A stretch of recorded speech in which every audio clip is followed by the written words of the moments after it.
Panigray sir from AIMS. And would even like to thank you.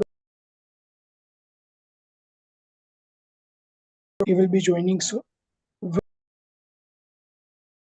the audience finishing your practice and joining this?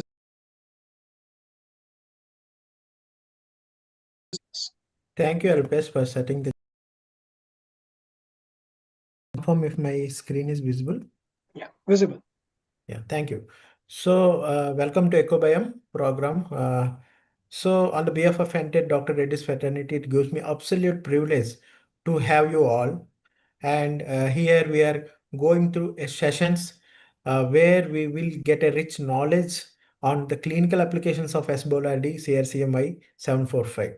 For that, the Ajay Kumar sir will be the chairperson. He's joining us in few minutes. He's a practicing gastroenterologist in India with over 4 decades of experience. Chairman, Gastroenterology and Hepatology, Pan Max, head of the department at the BLK Max Institute of Digestive and Liver Diseases. He is the Dr. B.C. Roy Awardee, highest honor in Indian medicine. Uh, got it in 2008.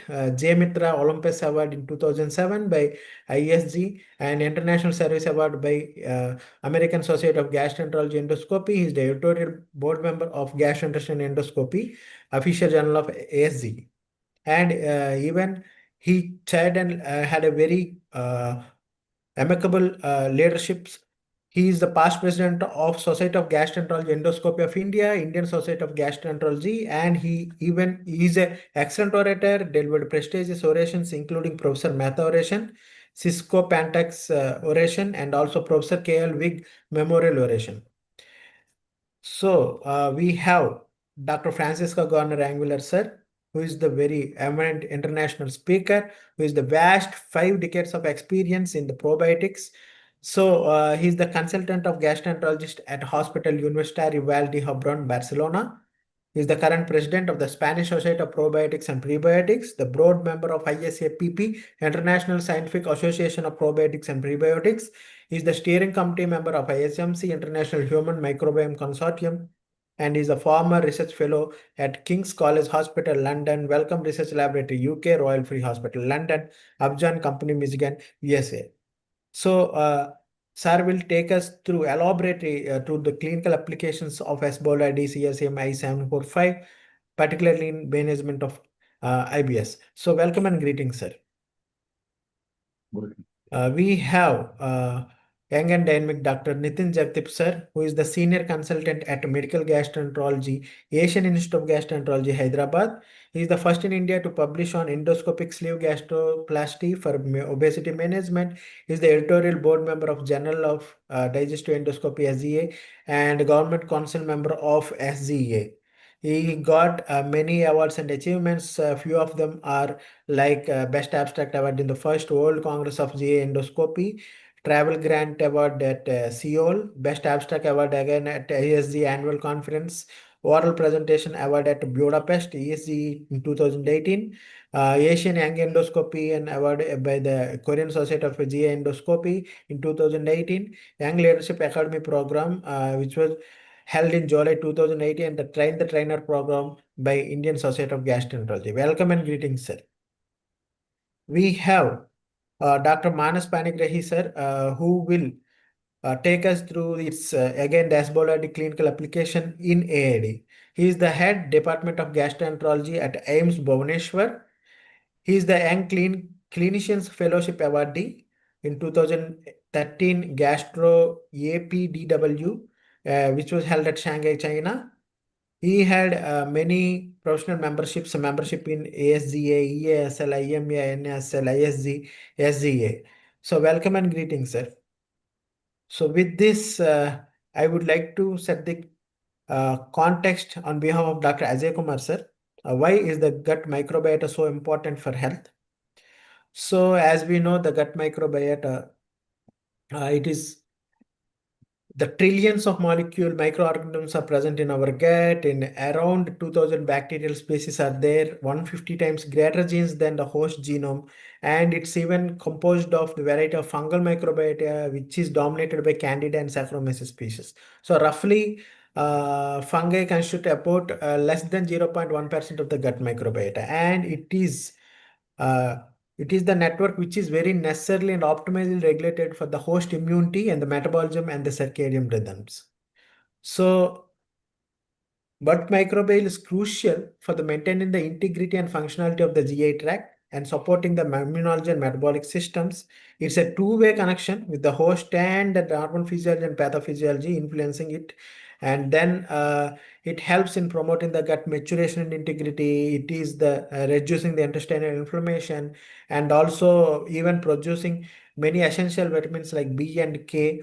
Then it is has a very good role in the immune modulation. It is one of the first line defenses, and it is influenced by its composition is influenced by many factors like sex, diet, lifestyle, genetics, age, medication, and also disease. So why it is very essential to balance the gut microbiota. So if there is no balance, then it will lead to dysbiosis, which can be linked to many diseases. So these all commensals which are present in the human gut, which are coexisting with us, are healthy microbiota. Then those, if there is any qualitative and quantitative change in gut microbiota, can lead to gut dysbiosis. And one of the most important and cause is antibiotics, which causes dysbiosis and can lead to infection, AAD, and again it is related to autoimmune diseases like IBD and IBS, and also chronic, which ultimately lead to chronic metabolic diseases for say like obesity, diabetes, and heart diseases. So how come the probiotics externally giving these microorganisms can restore the balance by helping the to maintain the normal gut flora by averting the colonization of pathogenic bacteria or which are non-commensals pathogens, then have a direct protective effect, and then they will increase the tolerability and decreases the adverse effects which are related to H. pylori eradication therapies, thus reducing antibiotic associated diarrhea, and also it aids in the improvement of the quality of life by mitigating the pathophysiological process of both IBD and IBS patients. So coming to the types of probiotics, basically there are two, bacterial and fungal. And the most commonly used probiotics are lactobacillus and bifidobacteria, and most commonly used yeast probiotic is Saccharomyces boulardii, which is prominently evaluated. So coming to the again the genus, then specified to the species S. boulardii, CNCMI 745 is a specific strain of S. boulardii, which is very well evaluated, and the effect of this strain cannot be extrapolated to another. Uh, so there is very specific and importance of this important evaluated strain in the yeast probiotic. So the not the all probiotics are the same. So probiotic properties are strain or variant specifics. So almost there is data that almost 93% were incorrectly labeled the probiotics, and 50% had contaminants additional to the strain on the label, and more than 35% were missing one species claimed on the label. So this is showing that the single species probiotics can have that extra advantage over the missing the claims on the label. So what are the desirable properties of an ideal probiotic? That should be an acid and bile tolerant and should have a property of adhere to the mucosal and epithelial surfaces and should have an antimicrobial activity against the pathogenic bacteria. Then it should have a bile salt hydrolase activity to show that, and it should have a efficacious dosage which is tolerable in human, and the minimum concentration that should be 10 to the power of 6 colony forming units per milliliter. But we can discuss how come the concentration specificity can be played less over the data which is present with strain specific. Then the strains must be able to grow under the manufacturing commercial conditions. So how come the normal storage conditions or these cold chains can influence the maintenance of this cold chain, can influence the probiotics. So with this, I am handovering the session to our beloved Dr. Francisco Garner, sir. Sir, please take us through the data on the clinical relevance of Esbolidis CRCA mice M45 in the management of IBS. Sir, over to you. Thank you, Dr. Basso. I'm going to share my screen and launch the presentation.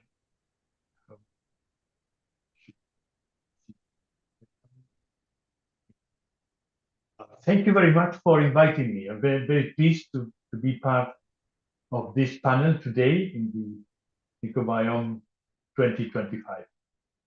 As said before, I'm a clinical gastroenterologist working in Barcelona, and the topic today is IBS. As you know, Rome Foundation usually convenes a number of experts to define these disorders that are not associated with an organic detectable cause. Usually, they use the name of functional bowel disorder. However, Rome Foundation now is going to change the definition, particularly the overall definition.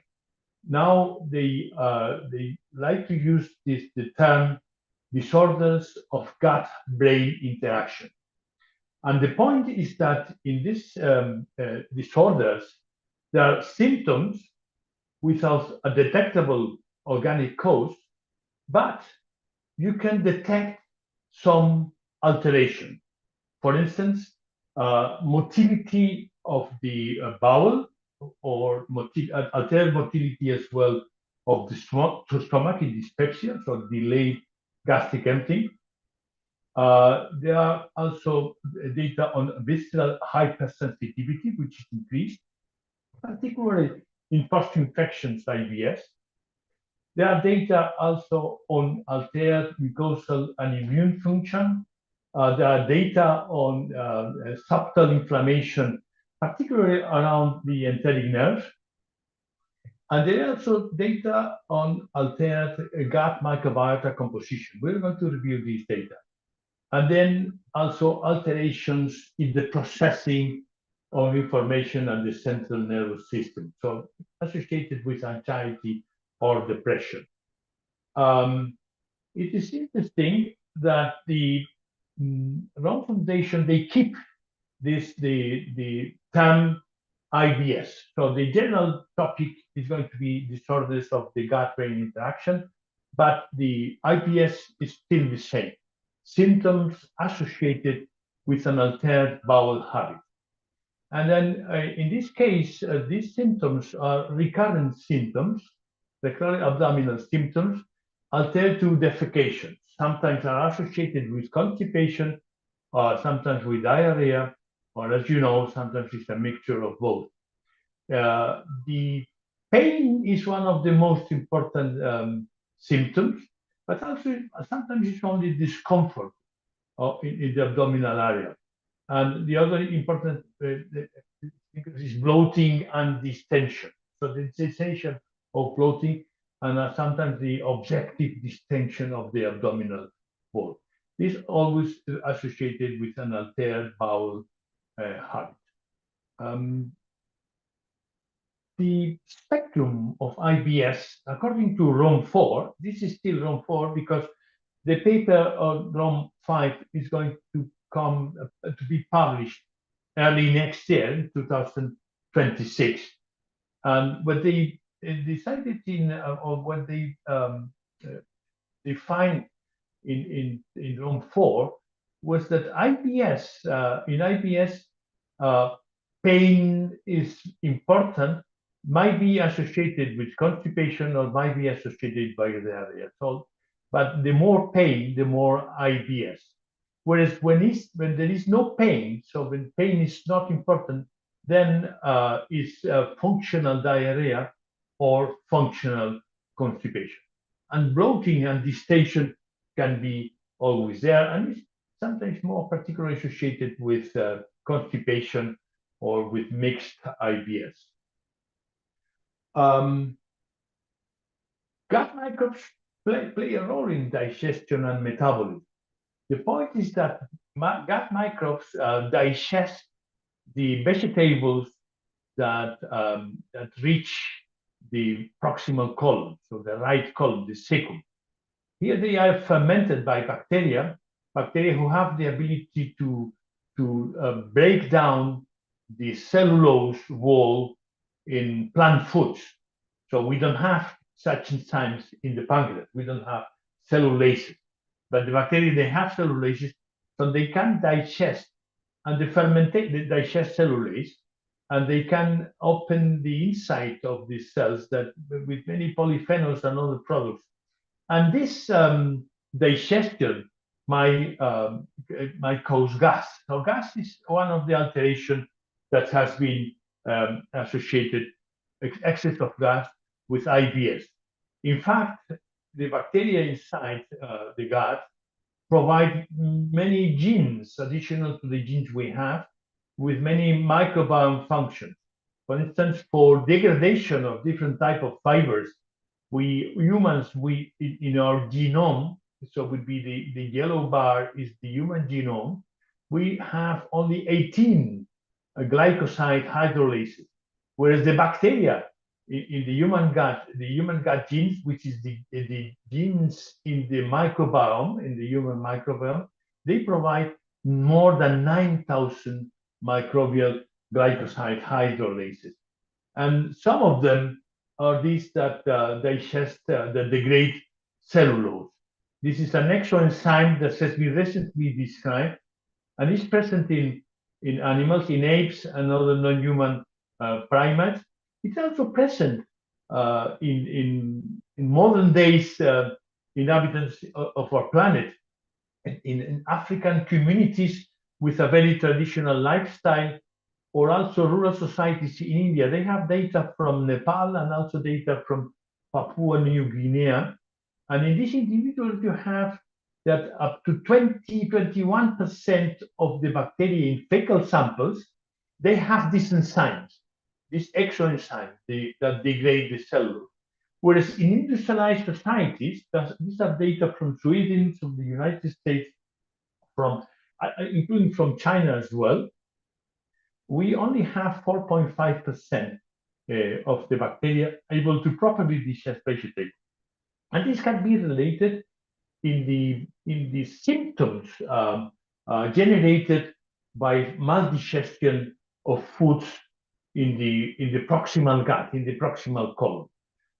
Because in the normal situation, that these fibers will be degraded or will be metabolized by the microbiome, by bacteria, and by yeast as well, to produce short-chain fatty acids. And these short-chain fatty acids can be absorbed, and they have important functions in the liver all over.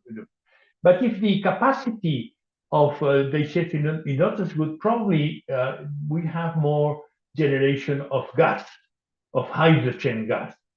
Hydrogen gas can be consumed by cyanobacteria. So the methanogen is one of these bacteria. And this is a very important effect because 4 moles of hydrogen is a volume of 4 plus 1 volume of CO2 also produced in the breakdown of fibers, which is this is 5 moles. So it's a volume of 5 moles of gases. Give only 1 mole of methane plus 2 molecules of no volume here. So from 5 moles, let's say from 4 for 5 liters, you get only 1 liter. So it's an important reduction of gas. So the role of the bacteria inside the gut is very important for these symptoms that can be increased after a meal rich in vegetables. We investigated the gut microbiota bacteria and yeast in healthy controls and in IBS individuals, 66 healthy controls and 113 IBS individuals. Some of them were with predominant diarrhea, constipation, or methane. And the title is that we found a reduction of butyrate and methane producing microorganisms in patients with IBS. So reduced capacity to deal with plant foods. And if you look at the details in the paper, this is comparison. Each dot is the composition of in bacteria of the microbiome in a fecal sample. And because different people have different bacteria, for this analysis you use indexes of similarity, which means that the microbiome, the composition here is similar to that one, but very different from that one. So the distribution over the space is related with similarity or non-similarity. You can see that the reded color is the IBS, the composition in IBS individual. Most of them disgregate from the composition in the 66 volunteers, controls without symptoms. So it means that most of patients with IBS have an alternate microbiome composition, as mentioned also in the ROM5 IBS criteria. And here you can see also that it's different in people with constipation as compared with people with diarrhea. So people with diarrhea would be here, people with constipation is here, and these are the controls. So there are alterations that can be detected in these individuals. And it's also interesting that we look at correlations between the abundance of a number of different genera with the scores on IBS, the typical IBS scores, the abdominal distension, fullness, flatulence, abdominal pain, and borborygmi. And an additional score we added in this study, which was the sensation of well-being. These scores are 1 to 10, and this is also 1 to 10. So the higher is the red color, and the lower is the yellow color. So, and then people with well-being, high scores in well-being, and low scores in pain, distension, borborygmi, they have correlations, positive correlations with Prevotella, which is a genus that degrades, so it's vegetables. Proseguria is a butyrate producer. Bifidobacterium is a lactic acid producer by degradation also of fibers. And methanobacter, which is a bacteria that can generate methane, and in this way reduce the amount, the volume of gas into the gut. On the other hand, you have positive correlations between pain, fullness, flatulence, and these bacteria, Staphylococcus bacteroides, Fusobacterium. All of them are really pro-inflammatory bacteria. Fusobacterium is normally in the oral microbiome, so it's the saliva, but can move to the colon and is associated with colon cancer. It's also found in patients with ulcerative colitis. It's an inflammatory bacteria.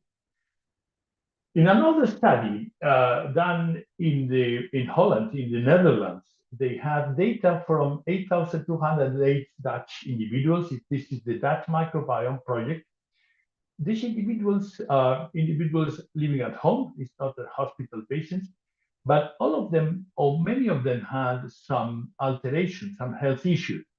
Only 1,800 of these individuals were considered healthy because they were not taking any drug and they had no complaints.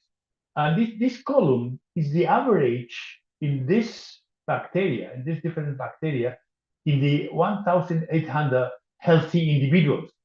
And the yellow color means that the composition of this bacteria was lower in the healthy and higher in people with different conditions. Whereas the blue color means higher abundance of this bacteria in the healthy individuals as compared to individuals with different issues. Cardiovascular, gastrointestinal, mental, other issues, including asthma or pulmonary diseases as well. And if we look in more detail, you can see that people with IBS, with any type of IBS, the characteristic that they have significant lower abundance of fecal Ovidum prausnitzii, which is the which is the butyrate producer, like Rosebaria, like Rosebaria. Bifidobacterium again, Butyvibrio.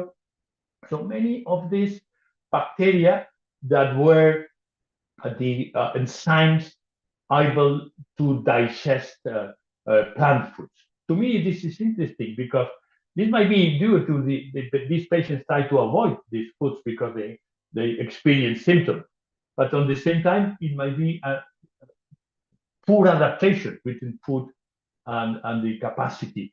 And it's likely that these individuals with IBS, if they get plant foods, they develop symptoms immediately because they don't have the capacity of this bacteria to do. So this is why there is a rationale for probiotic use in IBS. Microbiome studies identify these defects that could be reverted, and species with anti-inflammatory effects might reduce pain, visceral sensitivity, and permeability. So this could be bacteria or probiotics that really have shown anti-inflammatory effects. Lactate and butyrate producers are important because they improve the barrier function and the intestinal the motility as well, the production of butyrate. And also the production of short-chain fatty acids, lactate and butyrate, might reduce the gas production. The more production of short-chain fatty acids, the less production of gas. There are many studies testing probiotics in patients with IBS. Ideal studies are studies conducted for long term. This is studies for 4 months. This is a good example. We studied in BMC gastroenterology. But you can see here, the red color is the individuals, the patients treated with placebo. There is also a response. That is very common in IBS studies, in IBS trials. You have a good response to the placebo, and this response is more or less lost over time. In this case, this product, Biocle, was more effective, but the differences started after 1 month, so not before. So, and very particularly important in the follow-up. So the placebo response is very important.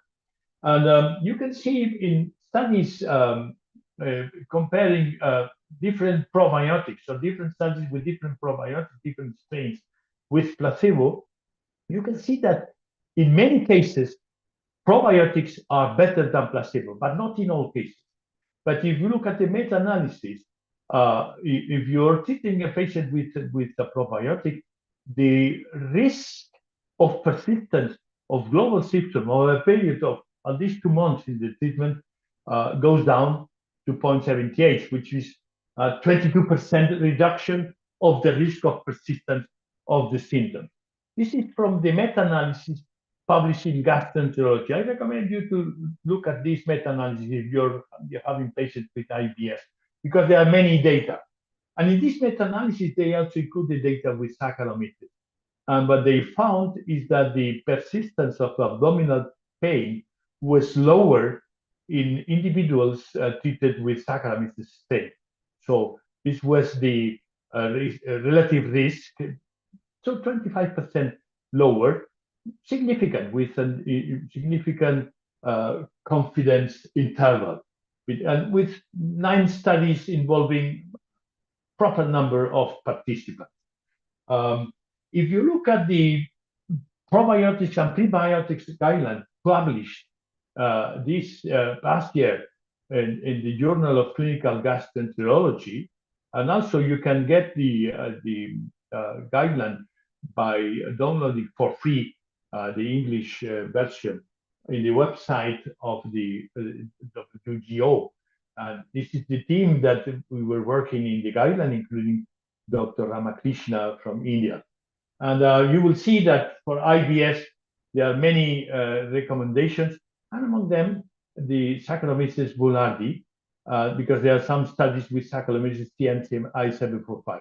And this reference is related to this study, a study by Choya. It's a study in Korea, where they have 67 IBS diarrhea patients, and some with mixed, not all of them high diarrhea, but some of them were mixed. They were given a high dose of Saccharomyces boulardii, but only for 4 weeks. So they didn't find differences in symptom score.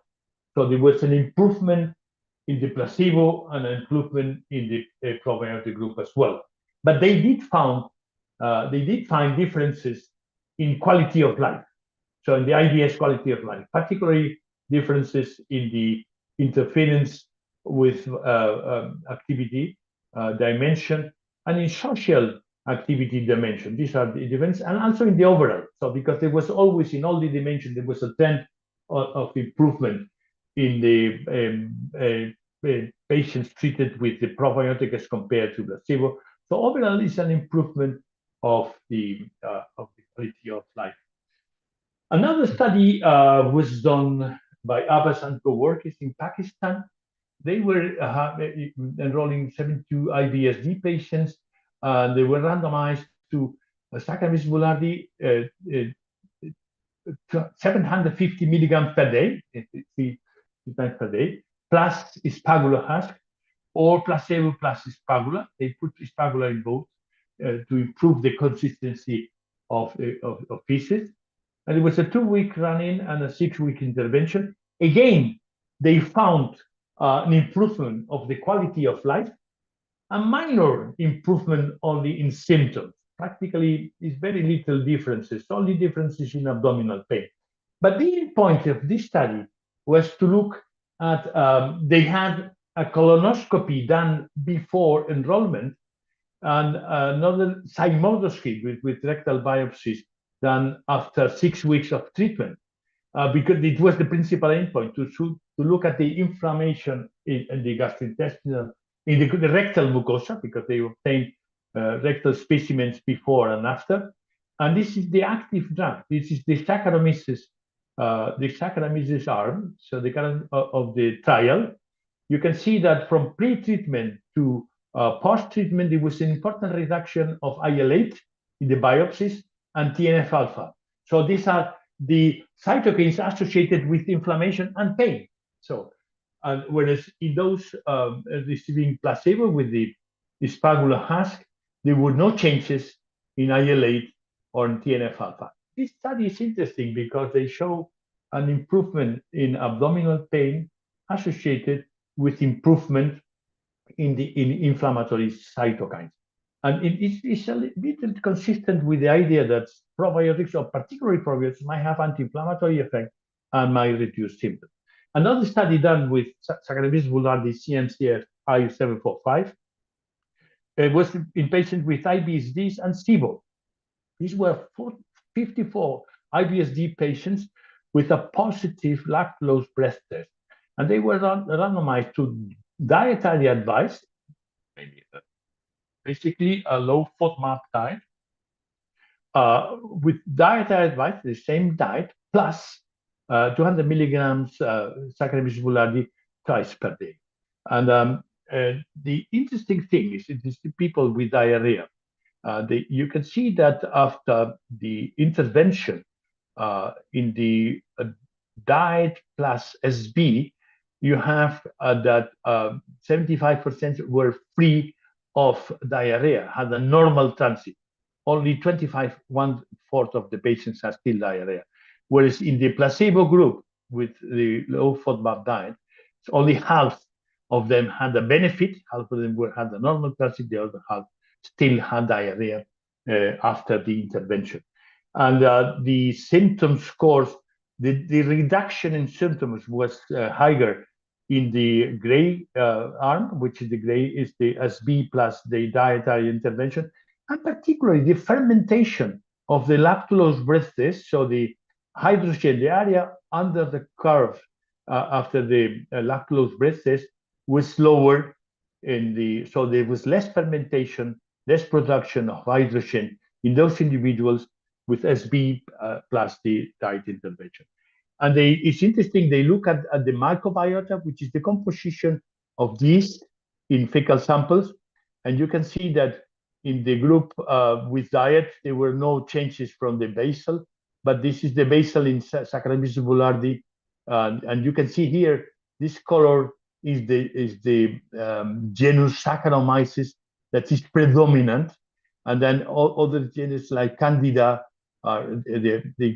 go down in abundance when these people is taken. So this is to me a very interesting finding. They also found in the responders on the people on S-Poulardi plus diet.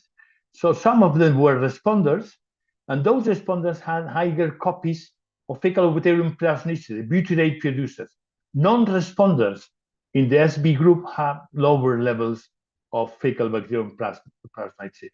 And in non-responders, also in abdominal pain, you will see also they have also lower levels of fecal bacterium plasmicity. Means that in some IBS patients, the addition of SB, it was improving the level of fecal bacterium, which is a fermenter, not producing gas but producing butyrate. At least I want to show you this meta-analysis of studies done with probiotics in IBS patients or with drugs in IBS patients. They were pulling all the data from different studies with drugs, with antidiarrheal or laxative drugs or antidepressive drugs, whatever it would be the drug, different drugs. But they're putting together studies done from 2015, 2020. And yeah, all together, even if it is different drugs, you can get an improve over placebo. It's a 13% reduction of the risk of persistence of symptoms. But whatever the drug you give, some studies, these are probiotics, different probiotics, not all with the same probiotics. Some were very effective, some others were not, but the studies performed between 2016 and 2020. In this, they found a reduction of the risk of persistence of global symptoms of 32%. So I mean, whatever you give, the drug you give, or whatever the probiotic you give, probably you will do it better with probiotics. Finally, take-home messages. Specific probiotic strains are beneficial in IBS patients. Probiotics with anti-inflammatory effects reduce abdominal pain, visceral sensitivity is important because the anti-inflammatory effect reduces visceral sensitivity and then pain, and improve quality of life in IBS patients. Short-chain fatty acid producing probiotics might improve barrier function and intestinal transit. The production of short-chain fatty acids might reduce the amount of gas generated by microbial fermentation. And as you know, Saccharomyces boulardii is a fermentative organism that produces short-chain. So thank you very much for your attention. Thank you very much, sir, for taking us elaborately through the S. boulardii CNCM I745 evolution in IBS patient. And I'm delighted to inform you that Dr. Ajay Kumar sir is with us. He joined in between your session. Welcome and greetings, sir. Ajay Kumar sir. Hi, That's sir. a wonderful presentation, Professor. Thank you. It was really wonderful listening to the whole story, how it started from a fiction to a fact in today's life. And of course, we are looking forward to more and more work. We'll go for the questions later on. Before we go, we have two more presentations. Yeah. I'll request Dr. Nitin Jagdar, who is known to everybody. He's a senior consultant at AIG Hyderabad, and he'll speak to us on the role of probiotics, Saccharomyces boulardii in H. pylori infection. We have been talking about the role of probiotics in different diseases, but I think let's over to Nitin and let's see what he says. Thank you, sir. And thank you, Dr. Reddy's, for giving me this opportunity. So what I'll be talking about is the role of probiotics in and around H. pylori and its infection and its therapy-associated diarrhea, or what we commonly call as antibiotic-associated diarrhea. So how the gut microflora or gut microbiome can provide a protection, and it provides protection to us as a competitive exclusion through the incoming pathological organism. They can either occupy the attachment sites, they compete for the nutrient in the body, and they can produce some antimicrobial peptides which will be harmful to the pathological bacteria. And when this balance is disturbed, what we get is dysbiosis, and majority of time these patients develop symptoms related to gut dysbiosis, which include diarrhea, bloating, flatulence, etc. So we already discussed what are the factors which are associated with which affect the gut microbiome. This is like antibiotic use is one of the more important cause, and this is very particularly important in our scenario where antibiotics can be taken by anyone over the counter. It's majority time is misused in Indian population, and this is very important for us. So what is efficacy of Saccharomyces boulardii, particularly CNCM I744 strain for H. pylori and antibiotic associated diarrhea? In meta-analysis where the H. pylori infection and S. boulardii was studied, it documented eradication of H. pylori in around 82% of patients, and it reduces the risk of developing antibiotics associated side effects if given to in patients who are planned for eradication for H. pylori by 58%. And also it reduces the incidence of antibiotic associated diarrhea by 53%. And in another meta-analysis of 6 RCTs, it is shown to prevent a subsequent recurrence of C. difficile by 41%. So it is shown that there is a benefit for decreasing C. difficile associated infection in hospital onset C. diff difficile infection in 43% of patients. And these are various studies where yeast probiotics has shown benefits in patients with H. pylori associated infection, where they are planned for eradication along with the standard antibiotic therapies, which include clarithromycin and amoxicillin along with PPI, and shown benefits over the various studies. So where does the concept came from? The prevalence of H. pylori is more than 50% in general population. However, it's decreasing in West population. Antibiotics which are used for H. pylori eradication gives closer to 90% eradication rate.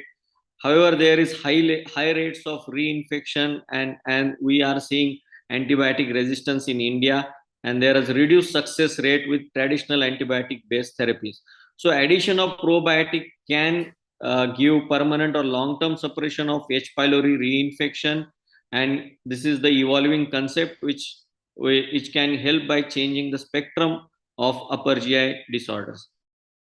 Mechanism can be non-immunological and immunological. Non-immunological, which include production of antimicrobial substance, competition with H. pylori adhesion receptors, stimulation of mucin, and stabilizing gut mucosal barrier. And also immunological, which increases IgA response locally at mucosal level and inhibit H. pylori stimulated IL-8 secretion. So there are various guidelines which consider moderate level of evidence for certain type of probiotics for effective in reducing GI side effects caused by H. pylori eradication therapy, and specific strain should be chosen upon the basis of the demonstrated efficacy. This is considered as a grade of recommendation as strong. With Taiwanese society, supplementation of certain probiotics such as lactobacillus or S. boulardii increases the eradication rate and reduces antibiotic associated adverse event. However, these guidelines at same times recommend against adding routinely adding any probiotics to the eradication therapy for achieving eradication or to reduce adverse events. Coming to antibiotic associated diarrhea caused by C. diff, this is one of the common problem we see is around 1 in every 3 cases of antibiotic associated diarrhea are usually because of C. diff. And I think there's a separate presentation on antibiotic associated diarrhea by Dr. Manas. Okay, sir. So what I do, I just skip to this.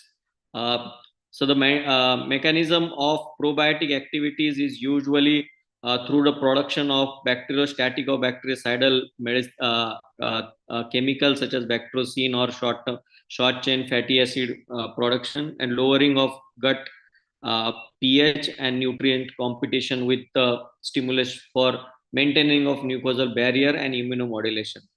So S. boulardii is one of the superior probiotics which is there since more than 100 years now, and it's non-pathological yeast and have a good efficacy throughout the various study. The another important part is it is a physiological and stable at optimal temperature for growth is standard 37 degree Celsius, and its resistance to the acidic exposure also. So there are multi-pronged activity of S. boulardii, and that eventually lead to faster re-establishment of healthy microbiome, stabilize gut microbiome and mucosal layer, and improves the protection against antibiotic-associated dysbiosis. So this is, I think we are again discussing with this, there is 43% reduction in the hospital-acquired C. diff if it is given with antibiotic. If we start within 24 hours of antibiotic, 53% against co-administered after 24 hours of starting antibiotics. So to summarize, gut microbiome plays vital role in normal body functioning. Antibiotics can disturb gut microbiome, and probiotics can help to restore and maintain healthy balance in gut. And S. boulardii particularly and help to stabilize this gut microbiota, lower antibiotic associated risk, and prevent C. diff infection. Thank you. Thank you, Nitin, for very precise and crisp presentation. You wanted to say something, Vasu? No, sir. No, sir. Okay. And with that, we go to the another important presentation for today evening.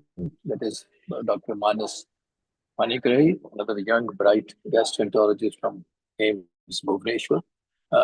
Over to you, Manas. His presentation will be on the probiotics in the antibiotic-associated diarrhea. And once we finish that, then we'll have question-answer session. Over to you, Manas.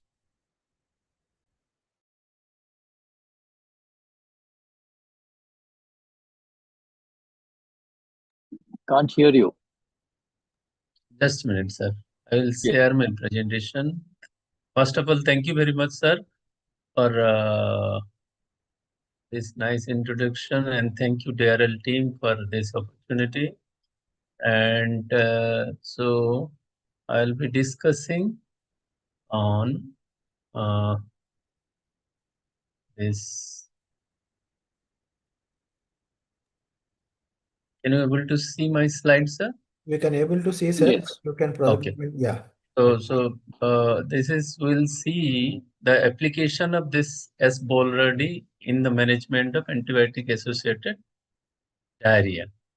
So first of all, we have to know what is antibiotic-associated diarrhea. We know when we used to take commonly antibiotic like amoxicillin or any amoxiclav or any antibiotic, most of the population, they have some kind of diarrhea, they affect from diarrhea, and they have early onset. It may be early onset while we are taking antibiotic, they have diarrhea, or it may be delayed onset.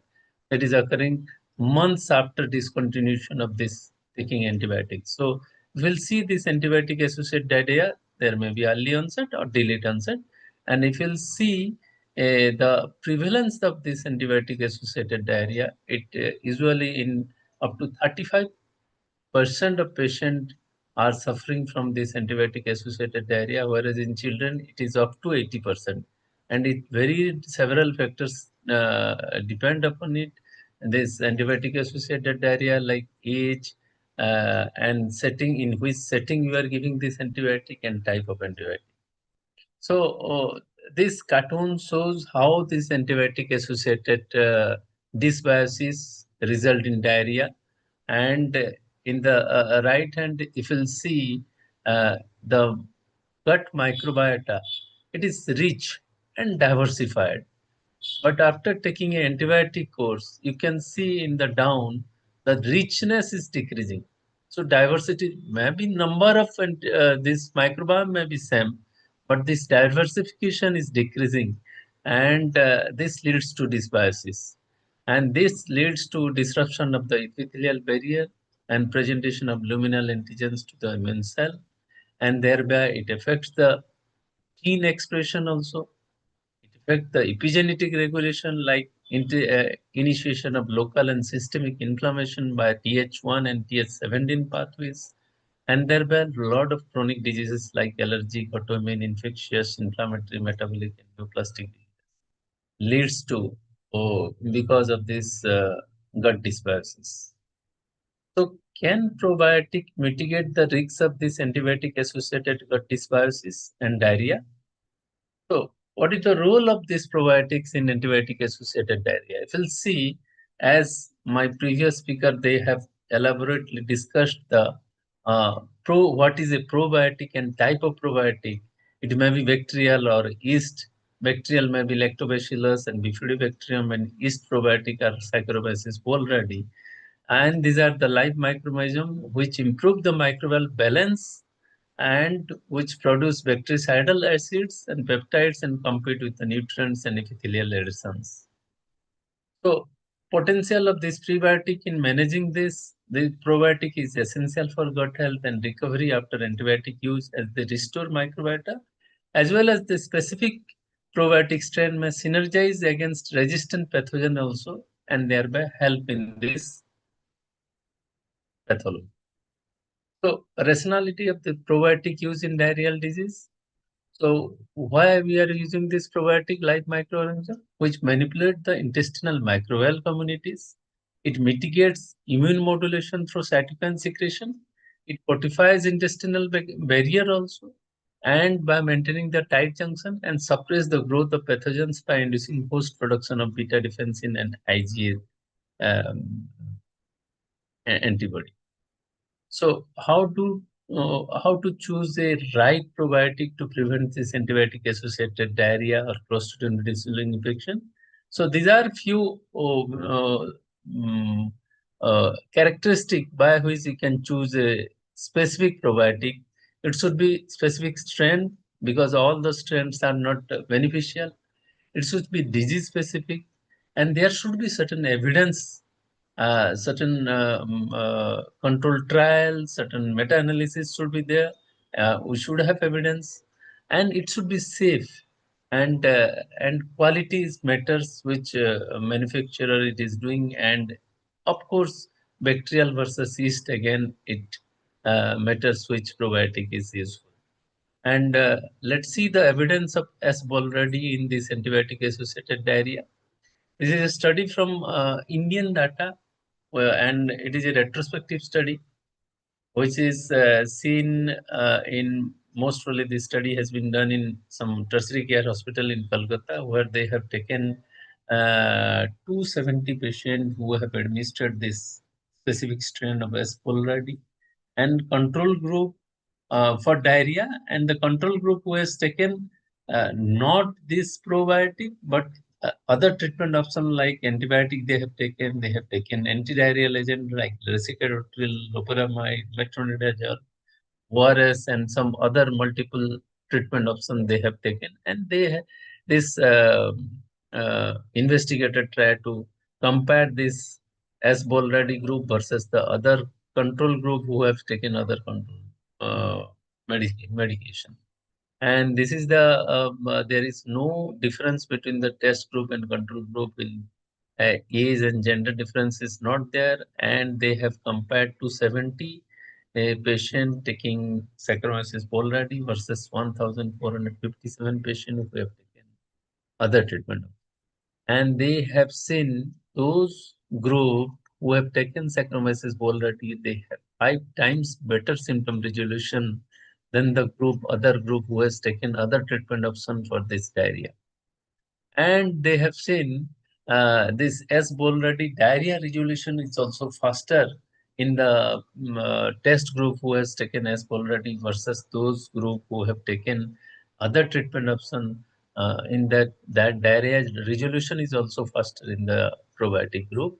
And they have concluded there is significant enhancement was observed in patients who are taking S. boulardii in antibiotic-associated diarrhea group versus, and it is effective compared to other antidiarrheal drugs, whereas this specific strain that is S. boulardii CM I745 demonstrated superior efficacy in treating diarrhea. So this is again a meta-analysis which is published in Elementary Pharmacology and Therapeutics, where they have taken 21 randomized controlled trial and 4,780 patients, and both children and adults they have seen. And in children's subgroup, they have taken 6 RCT, taking 1,653 patients, whereas in adult 15 RCT, and they have taken 3,114 patients. Subgroup with antibiotic associated diarrhea, and the subgroup having taking S. boulardii, percentage of antibiotic associated diarrhea is less in comparison to the control group. So if you see, the S. boulardii effectively reduce antibiotic associated diarrhea by 53%. And there is significant reduction in duration of diarrhea in S. boulardii group. And this is a prospective controlled trial, single blind, done in 63 children with acute diarrhea. And when they have given S. boulardii, duration of diarrhea by 24 hours, the percentage in Saccharomyces boulardii group substantially reduced in comparison to the control group. So those who are taking this specific strain of S. boulardii. So let's see in which antibiotic setting this is working. And if you'll see comparison of this yeast probiotic, that is S. boulardii, versus the bacterial probiotic, when you are taking some antibiotic and giving this bacterial probiotic, that is antagonizing each other. Whereas this yeast probiotic, that is S. boulardii, is resistant to all tested antibiotic. In this cartoon, you have seen this penicillin, cefotroxil, cefaclor, cefoperazone. So this third generation cephalosporin, quinolones, and trimethoprim sulfamethoxazole. So this yeast strain is resistant to it, and we can easily co-administer with this antibiotic without losing its effectiveness, whereas the other bacterial probiotic we are losing its effectiveness when combining with the antibiotic. So this again, this a retrospective cohort study in 8,763 hospitalized patients receiving antibiotic, where it is shown that 43% reduction in risk of hospital onset Clostridium difficile infection versus use of antibiotic alone. And this study has been shown by Dr. Nitin also prior to this lecture. And there is 53% reduction in hospital onset CDI when you are combining this S. boulardii with some patient receiving, hospitalized patient receiving antibiotic. So as again, this S. boulardii adds in swift recovery from dysbiosis after antibiotic associated diarrhea, whereas this cartoon shows the mean GSRS score in day 7. There is symptom resolution, decrease in diarrheal score, and uniform stool frequency in this group having S. boulardii, that is 32.7% reduction. And if you'll see the Bristol stool scale also, unformed stool frequency, that is also decreasing, 51.3% decrease in the group having Saccharomyces boulardii. So Saccharomyces boulardii mitigate dysbiosis and reduce the antibiotic associated diarrhea, and it also reduces in 1/3 of percent of cases the symptoms reduction also decreases within 1 week. And there is the World Gastroenterology Organization in 2017 also, they have evidence-based induction of this Saccharomyces boulardii in adults includes this antibiotic associated diarrhea. And Nitin has shown the evidence how it is helpful in H. pylori eradication as well as H. pylori treatment-induced diarrhea reduction, and it can be used in acute diarrheal setting. And Professor Francis, he elaborated its role in IBS also. So if we'll take home message, antibiotics are lifesaver, but their misuse has lead to global threat of antibiotic resistance. So antibiotic exposure again disrupt gut microbiota, leading to dysbiosis, which cause again antibiotic associated diarrhea. And this probiotic, this specific strain, play a major role in balancing the gut microbiota. Being a yeast probiotic, it is again helpful combining it with a different sort of antibiotic which stabilizes the growth microbiota and decreases antibiotic-associated diarrhea and prevent the Clostridium difficile infection. And this persistence of S. pylori in presence of concomitant activity highlight the robust effectiveness regardless of antibiotic. Thank you very much for presence here. Thanks, Manas. Again, a very crisp presentation. Friends, now this is open for discussion, questions on this thing. Before other questions pour in, let me come to Professor Francisco. It's a wonderful presentation that you had. I have a couple of questions. You talked about its role in diarrhea predominant IBS, and I wanted to some few questions like, do you think so only in diarrhea predominant IBS, or do the probiotics will have any role in a constipation predominant IBS, because it does cause a relief in pain as well? So do you feel there will be any role in that entity? So there are other studies with other probiotics that looking at constipation associated IBS. Today, the studies with Saccharomyces boulardii focus in IBSD. So this is what we know. And it looks like the mechanism of action of Saccharomyces boulardii is a reduction of inflammation in the mucosa and then a reduction of pain. So it's more likely to be related with diarrhea or with mixed IBD. But it could be interesting to do studies also in constipation. So I didn't see those studies with SB. So the second thing that I just want to clarify for myself as well as the other audience, you talked about the dosage of 250 multiplied by 2 by BD. So that makes it a significant high dose. Exactly. So, and to be given over 4 to 8 weeks, because at the time, I think the message has to go clearly to a much smaller dose and for a much lesser period. Use over long-term use rather than on a short-term use. That's one which improves the quality of life. And second thing that I wanted to perception that not use probiotics in a immune suppressed individuals in pregnancy or certain conditions where the treatment disease may not become a pathogen. What are your? Yeah, that's the studies done. One study were 4 capsules per day, so 250 milligrams capsules per day. The other was 3 capsules per day, and the other the one done in Argentina with IBSD, they were usually only 2 capsules per day, so it was 250 milligrams per day. To do that in the long term, because probably one defect of all the 3 studies that they were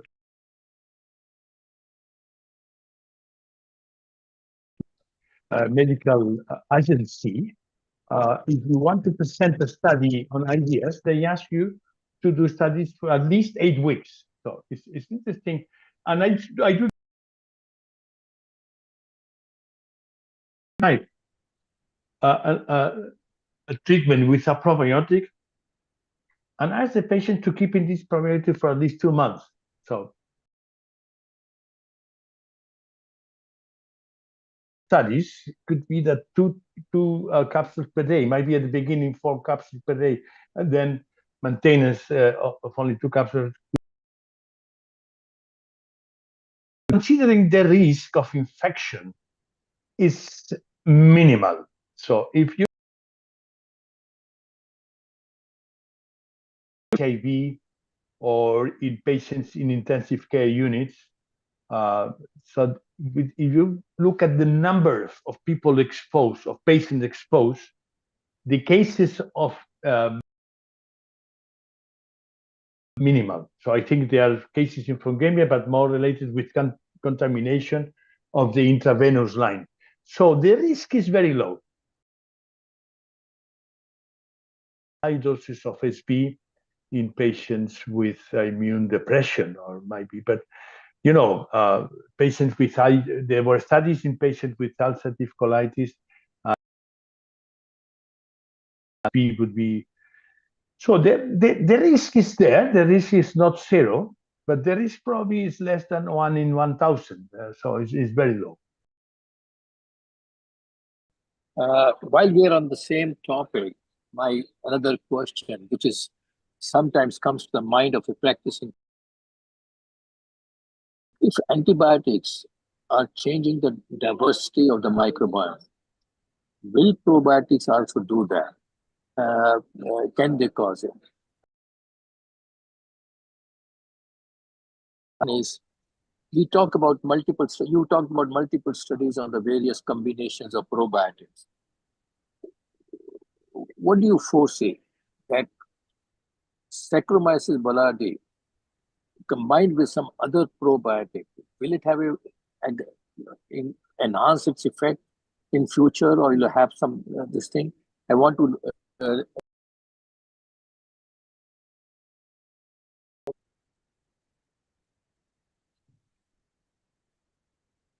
So is this question to Dr. Nitin? To me. So what happened with Saccharomyces boulardii is that when you are giving antibiotics, some bacteria, they go down of the antibiotic, and then other bacteria go up. If you're giving the Saccharomyces boulardii from the very beginning, you prevent the overgrowth. The prevention of CDI, of Clostridioides difficile infection. So the point is that, to me, leading the overgrowth of bacteria resistant to the antibiotics. These bacteria that overgrow, they can generate diarrhea, but they can the different symptoms, and also they spread antibiotic-resistant genes. So the scope is to avoid the overgrowth of antibiotic being used.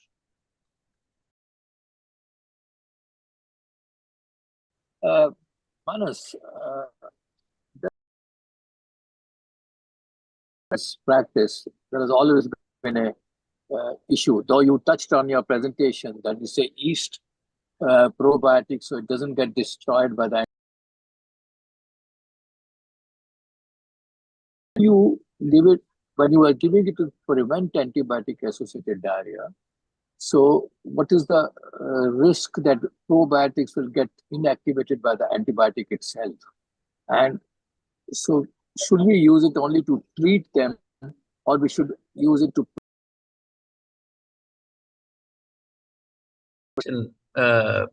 Commonly, that used to comes to our mind while using this probiotic with antibiotic. We have shown, in that evidence, they have shown that different antibiotics. And since this bacterial probiotic, there is chances this antibiotic will neutralize the effect of the antibacterial probiotic. However, since this is a yeast, and we can use safely along with this, as rightly Professor Francis has mentioned, if we combinedly use the antibiotic, the chances of resistance of that antibiotic and the antibiotic associated dysbiosis and diarrhea and C. diff infection also decrease. So we can combine this antibiotic, safely combine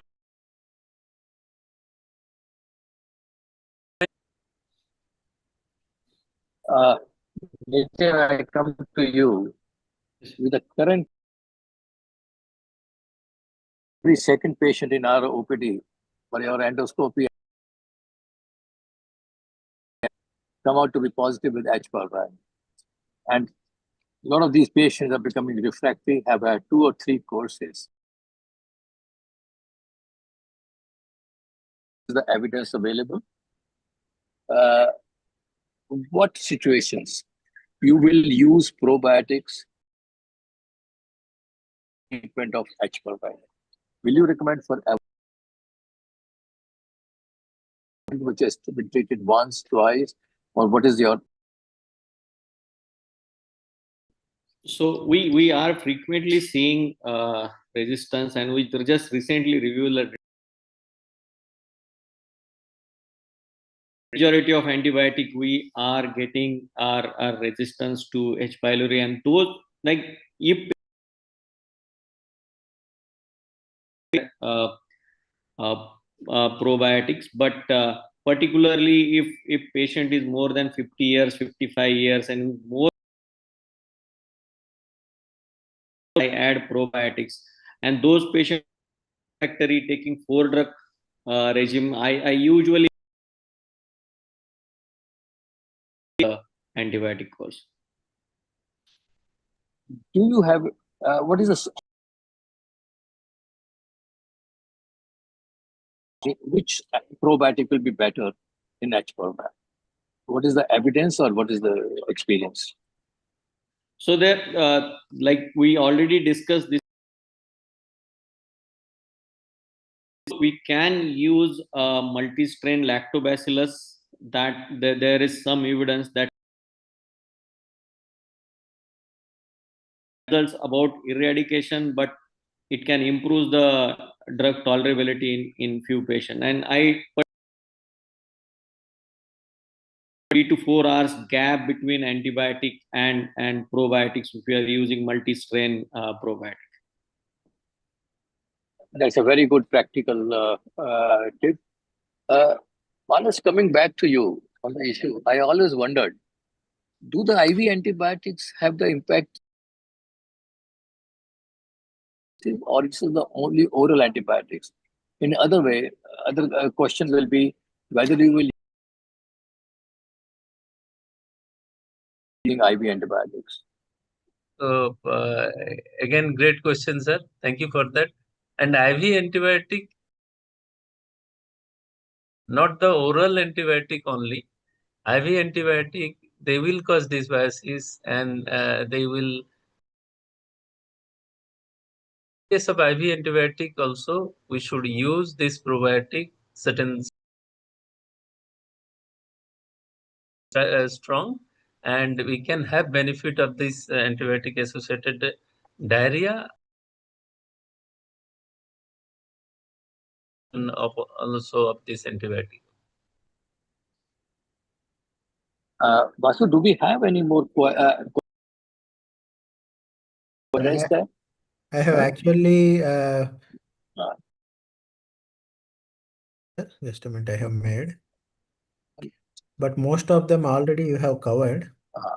So if any of the So if these we are we have giving most of these we have covered. Yes, sir. Yes, sir. we are giving this duration thing we need to discuss. How long we Yes, yes. Nitin, you want to? Will you like to address this question yourself, or you like to put it to So Professor Francisco? I already told for H. pylori related thing, I usually do for that 14 days 2-week course only. I don't recommend longer duration. Sometimes patient those who are having SIBO, I after finishing rifaximin course, I usually ask them to take for like 4 to 8 weeks probiotics, but this still long duration I don't recommend. Professor Francisco, what is your take on that? What is the optimal duration or the safe duration of the use of Saccharomyces boulardii? Saccharomyces boulardii, yes, in AAD, in the prevention of AAD, the point is to give it immediately together with the antibiotics at the same time, and at least 1 week after. At least 1 week after. or two. But in the case of IBS, my recommendation is to do longer treatment. So at least 1 month, then check with the patient if it is working. But most of the studies are done for 8 weeks. So I think if you want to see an improvement, you need the Saccharomyces boulardii to produce an anti-inflammatory effect on the mucosa, which takes time. So it's a change in the gut microbiota. This takes time. So it's a different situation. So 4 weeks is minimum in IBS.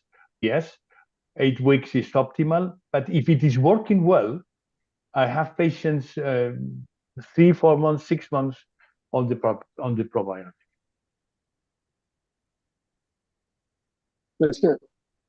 Francisco, as we are coming to the close of the meeting, I have a question.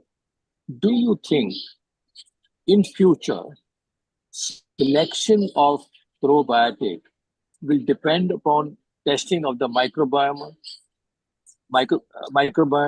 on the what is the composition and different? Do you think it will have an impact? And so what is the critical role of microbiome testing in IBS patients? Yeah, from the data we have now, it does not seem to be the case for the future.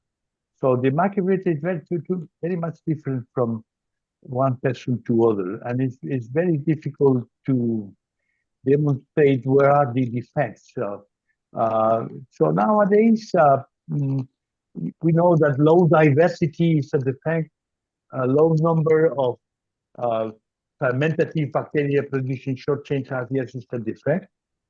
But we cannot relate this with the efficacy of the probiotics. So it's too complex. So after 15 years of studies on the gut microbiome, the analysis of the gut microbiome is really is not giving a help for making decisions in the clinical setting. So.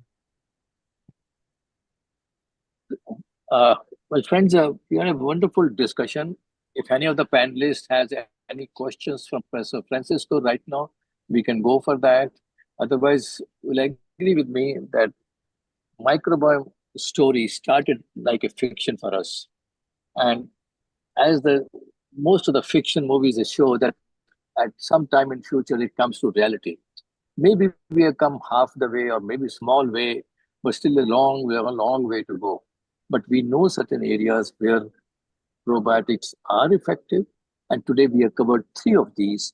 That is a diarrhea predominant IBS, in a H. pylori, and the antibiotic associated diarrhea. The last slide shown by Manas has shown very clearly those all 3 entities we have discussed today. And we have been able to make certain clarity on where the probiotics are beneficial and which probiotics. In this particular case, we talked more about Saccharomyces boulardii. And of course, that is not the end of the story. Future will be there with more work on that and more messages from that. Unless somebody has any last minute question or a comment, then we can pass it on to Vasu to take a call on that. Yeah. Thank you, sir. Thank you for excellent discussion moderation. And now I would like to request Alpesh, our commercial head, to please. Dr. Vasu.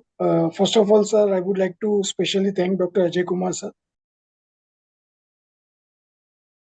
on the management of IBS and H. pylori with the use of probiotic. CU moderating, which gives us lots of insight and completely different, helping us to continue to do this EcoBiome. And here, with the help of Biocodex in India in launching CNCMI 740. And special thanks to Dr. Nitin Jagtap sir and Dr. Manas Panigrai sir for I think.